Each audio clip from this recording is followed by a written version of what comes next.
પણ ક્યારેક તમારી માથે જ્યારે દુઃખ પડે ને, તમારા પરિવારને કહેવાય એવી વાત હોય તો કહેજો. પરિવારને ન કહી શકો, ઘરનાને ન કોઈને વાત કરી શકો ને, તો એવી વાત કદાચ તમારી પાસે કોઈ પડી હોય ને,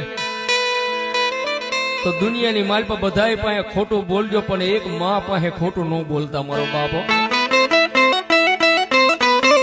સાહેબ તમારી માથે ગમે એવડું દુઃખ હોય ને તો એકવાર બીજે કહે નહીં, પણ ધૂળનો ધડીમલો હોય, તણી પંખા વાળું ત્રિશુળ હોય, લીમડો લીમડો હોય કે માતાનો પાલક હોય ને એની પાસે એકવાર વ્યાજ જજો. એ દુનિયાના માણા પાસે રોવું એની કરતા ભગવતી માં પાસે રોઈ લ્યો ને મારો બાપ. હે દુનિયાના માણસો પાસે રોવું ને એની પાસે રોઈને તમે વ્યાજ હશો ને તો એનો તમારા દાંત કાઢશે. કેદુનો લઈ આવ્યો તો